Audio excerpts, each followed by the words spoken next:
Good morning students. आइए हम लोग आज एक नए शांति शिक्षा के एक नए टॉपिक के साथ स्टार्ट करते हैं। आज का टॉपिक है विभिन्न दृष्टिकोणों में व्यक्तित्व का अर्थ। इसमें 5 दृष्टिकोण हैं। पहला दार्शनिक दृष्टिकोण, समाजशास्त्रीय दृष्टिकोण, मनोवैज्ञानिक दृष्टिकोण, मनोविश्लेषणात्मक दृष्टिकोण और सामान्य दृष्टिकोण। पहला है दार्शनिक दृष्टिकोण। दार्शनिक दृष्टिकोण के अंतर्गत हमारे यहाँ हमारे वर्ल्ड में भी बहुत से दार्शनिक रहे हैं और भारतीय दार्शनिक भी बहुत फेमस रहे हैं। उनमें से कुछ के नाम हैं, जैसे फ्रांस के थे रूसो, और वोल्टेयर भी आपने सुने होंगे। भारतीय दार्शनिक हमारे ओशो, जिनको हम लोग रजनीश के नाम से भी जानते हैं। ऐसे बहुत से दार्शनिक हैं जिन्होंने अलग अलग अपने बातों को बताया है और हम लोगों के बीच बहुत सा ज्ञान दे गए हैं। दार्शनिकों के मतानुसार व्यक्तित्व आत्मज्ञान का ही दूसरा नाम है या पूर्णता का प्रतीक है। इस पूर्णता का आदर्श ही व्यक्तित्व को प्रदर्शित करता है। अगर हम कहते हैं कि आत्मज्ञान का दूसरा नाम ही पूर्णता है, पूर्णता का प्रतीक है, कैसे इस बात को हम समझ सकते हैं? जब किसी प्राणी को ये समझ में आता है कि मुझे इस दुनिया में, इस समाज में अपना एक अस्तित्व बनाना है, जिससे कि मैं यहाँ पर इज्जत के साथ जीवित रह सकूं, तो वो अपने में कुछ गुणों को विकसित करता है। यानी उसमें आत्मज्ञान आया, तभी उसने किन्हीं चीज़ों को आत्मसात करना सीखा। और जब आत्मसात करना सीखता है व्यक्ति, तो वो धीरे धीरे पूर्णता को प्राप्त करता है, उन चीज़ों को परिपक्व करता है जिसका ज्ञान उसे चाहिए होता है। तो यहाँ ये स्पष्ट हो जाता है कि जब आत्मज्ञान होगा तभी उसमें पूर्णता होगी और उसका व्यक्तित्व बनेगा। दूसरा है जो समाजशास्त्रीय दृष्टिकोण है। इसी तरीके से बहुत से समाजशास्त्री रहे हैं जिन्होंने दुनिया को मार्गदर्शन दिया है, जिनमें से है कार्ल मार्क्स, और एक हम भारतीय समाजशास्त्री का भी नाम लेना चाहेंगे जिनको कि हम सब बहुत अच्छे से जानते हैं। उन्होंने ऐसी चीज़ों का निर्माण किया है हमारे सामने जिनको हम लोग कभी भी भुला नहीं सकते हैं। उनमें से हैं भीमराव अंबेडकर जी। ऐसे समाजशास्त्री हैं जिन्होंने व्यक्तित्व को बहुत अलग अलग ढंग से बताया है। आज हम समाजशास्त्रियों में से उन लोगों के विचार लेते हैं। व्यक्तित्व उन सभी तत्वों का संगठन है जिनके द्वारा व्यक्ति को समाज में कोई स्थान प्राप्त होता है। इसलिए व्यक्तित्व का एक सामाजिक प्रभाव होता है। अब यहाँ पर है व्यक्तित्व उन सभी तत्वों का संगठन है जिसके द्वारा व्यक्ति को समाज में कोई स्थान प्राप्त होता है। जब किसी व्यक्ति में, किसी प्राणी में गुणों का संगठन है, तभी वो समाज में 4 लोगों के बीच में, 10 लोगों के बीच में या 1000 लोगों के बीच में अपनी बात को बता पाएगा और अपना प्रभाव समाज पे छोड़ पाएगा। जब किसी के दिल तक आपकी बात पहुंचती है, आप अपनी बात को हर ढंग से सभी प्राणियों के बीच में पहुंचा पाते हैं, उनके दिल तक वो बात पहुंचा पाते हैं, मस्तिष्क में रही हुई बात जब दिल में उतर जाए, तब व्यक्ति उस के व्यक्तित्व का प्रभाव, उसके बोलने से जो उसका व्यक्तित्व दिखता है, वो प्रभाव व्यक्ति पर उसके दिल तक छूता है, उसके दिमाग में पहुंचकर इकट्ठा करता है, अपना स्थान बनाता है। तो ये उन्होंने व्यक्तित्व की परिभाषा इस तरह से दी है कि जब व्यक्ति में ज्ञान होगा तभी वो स्थान प्राप्त कर पाएगा समाज में, अन्यथा नहीं कर पाएगा। तीसरा है मनोवैज्ञानिक दृष्टिकोण। इस दृष्टिकोण के अनुसार व्यक्तित्व का अर्थ वंशानुक्रम या वातावरण का ही रूप है। मनोवैज्ञानिकों ने दो भागों में बांटा है, जिसमें कि हम अभी किसी व्यक्ति विशेष के बारे में आपको नहीं कह रहे हैं कि हाँ ये किसने बांटा है, क्योंकि जब हम इस व्यक्तित्व के वर्गीकरण के बारे में बात करेंगे तब हम विभिन्न मनोवैज्ञानिकों की बात करेंगे, जैसे कि यूंग, क्रिशमर, शेल्डन, इन लोगों के बारे में हम तब बात करेंगे। अभी हम सिर्फ व्यक्तित्व को दो भागों में बांटने की बात यहाँ पर स्पष्ट कर रहे हैं कि उसके ऊपर वंशानुक्रम और वातावरण का प्रभाव पड़ता है। वंशानुक्रम और वातावरण, जैसा कि जिस घर में बच्चा पैदा होता है उस घर के लोग क्या कर रहे होते हैं, यानी उस वंश में किस चीज़ की परंपरा है।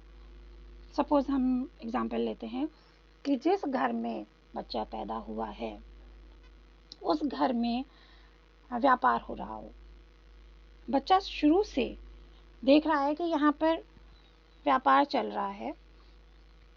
व्यापार जैसे कि मान लीजिए अनाज का ही एक उदाहरण लेते हैं कि उनके यहाँ अनाज का व्यापार होता है, और उस व्यापार में उसने देखा कि उन्होंने जब माल आया सस्ता हुआ और उन्होंने वो स्टोर कर लिया, और जब थोड़े दिन बीत गए मार्केट में उसके रेट बढ़ने लगे तो उन्होंने उस सामान को बेच दिया।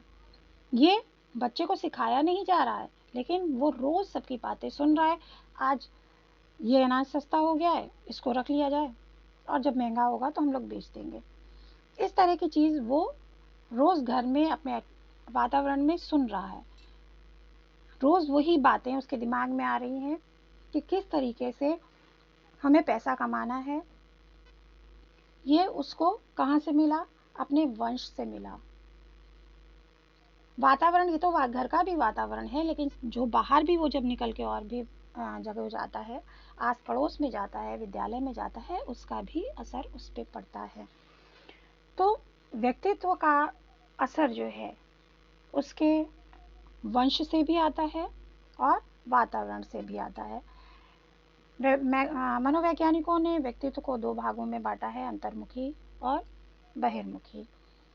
अंतर्मुखी व्यक्तित्व प्रायः एकांत में रहना पसंद करते हैं, उनको केवल अपने कार्यों से मतलब रहता है। इसकी व्याख्या अभी हम बहुत ज़्यादा डिटेल में नहीं करना चाहेंगे।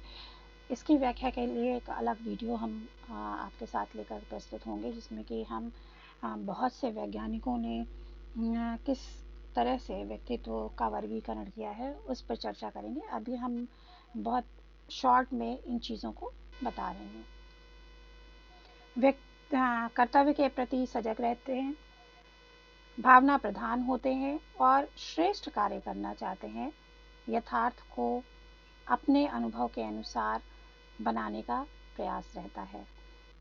अंतर्मुखी व्यक्तित्व के व्यक्ति पुस्तकों और पत्रों में विशेष लगाव रखते हैं, प्रायः प्रतिक्रियावादी होते हैं, भाव प्रधान व आत्मचिंतन करते हैं, स्वयं के प्रति सजग रहते हैं।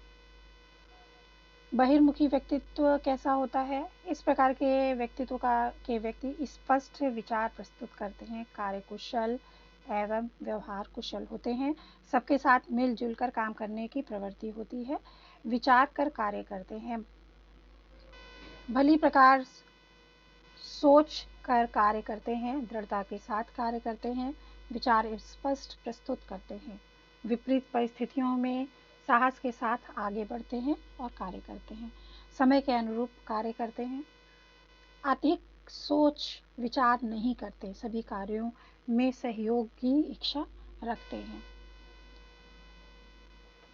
नेक्स्ट है मनोविश्लेषणात्मक दृष्टिकोण।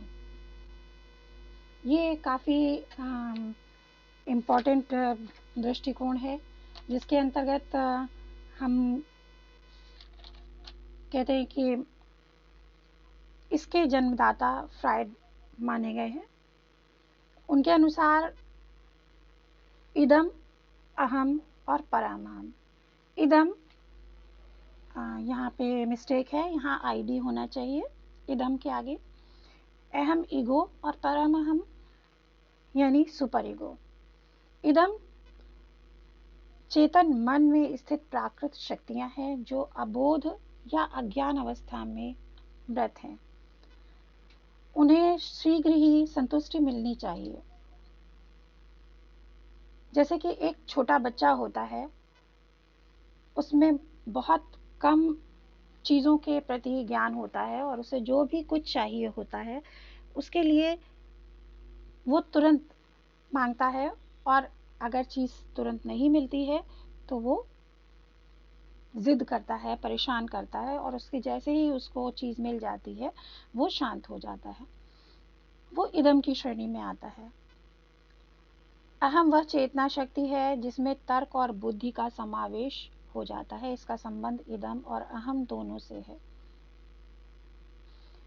जब जैसे जैसे बच्चा बड़ा होता है उसमें ज्ञान बढ़ता है और बुद्धि भी बढ़ती है। तर्क भी वो कर सकता है। तर्क कब कर सकता है व्यक्ति?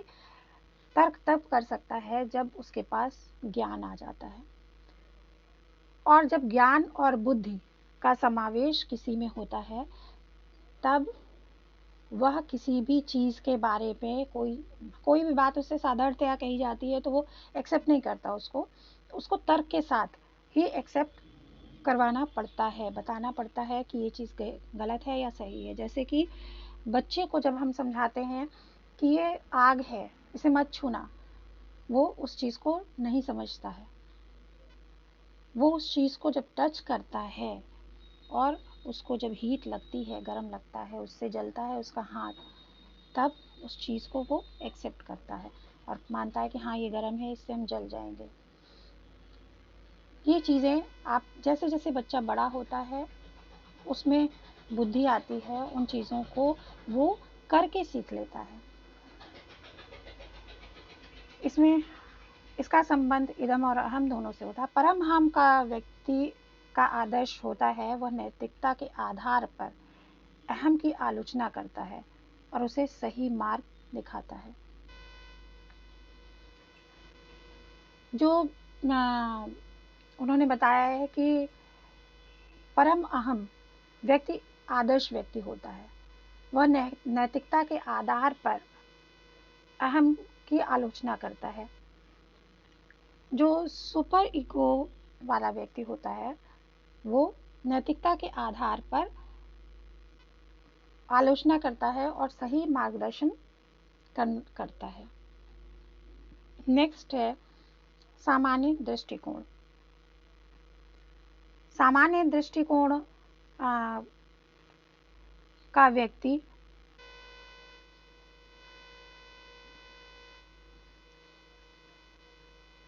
सामान्य दृष्टिकोण व्यक्तित्व का अर्थ व्यक्ति के प्रभाव के उन गुणों से लिया जाता है जो दूसरों के हृदय पर विजय पाने में सहायक होते हैं। यानी ये सामान्य लोगों का दृष्टिकोण है। एक आम आदमी का दृष्टिकोण है कि वो किसी को अच्छा या बुरा कैसे बताते हैं। उनके अनुसार वो किसी का बहुत ज्ञान नहीं देखते, बस सामने वाला उनके प्रति कैसा है, उसका व्यवहार कैसा है, वो सामने मीठा बोल रहा है, उनके लिए कुछ अच्छा कर रहा है, वो उनके लिए एक प्रभावशाली व्यक्तित्व का व्यक्ति होता है, क्योंकि वो दूसरों के हृदय में आसानी से विजय प्राप्त कर लेता है। इसी कारण कहा जाता है व्यक्तित्व का उद्दीपक मूल्य है जो कि एक व्यक्ति दूसरे के लिए रखता है। व्यक्तित्व का खुद अपने लिए इंडिविजुअल व्यक्तित्व आपका क्या है यह आप खुद नहीं जानते हैं, या आप उसके लिए खुद को दूसरों को नहीं समझा सकते कि मेरा व्यक्तित्व कैसा है। आपका व्यक्तित्व का निर्धारण सामने वाला व्यक्ति करता है, और उसी से माना जाता है कि आपका व्यक्तित्व कैसा है। हमारे कहने से कि मेरा व्यक्तित्व कैसा है, ये दूसरे एक्सेप्ट नहीं करते, बल्कि दूसरे एक्सेप्ट करते हैं जब वो खुद जज करते हैं। एक सामान्य दृष्टिकोण से वो ये जान लेते हैं कि सामने वाला कैसा है, वो किस तरीके का व्यवहार करता है, और तब वो जानते हैं कि कहते हैं इसका व्यक्तित्व अच्छा है या खराब है। इस वीडियो में हम यहीं तक का चर्चा करेंगे, और नेक्स्ट वीडियो में एक नया टॉपिक लेके आपके साथ उपस्थित होंगे।